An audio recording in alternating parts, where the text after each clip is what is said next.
నా చిట్టి చేతులు సక్కని రాతలు నేర్వలేదయ్యో, నా సంకల మెడితో సాలిరువాలు దున్నీనానయ్యో. నా చిట్టి చేతులు చక్కని రాతలు నేర్వలేదయ్యో, నా సంకల మెడితో సాలిరువాలు దున్నీనానయ్యో.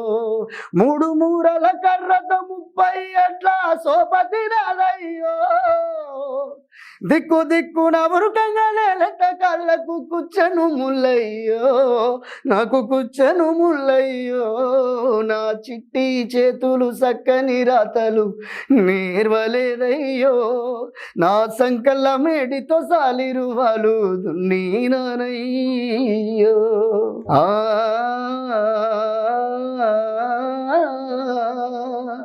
ఆ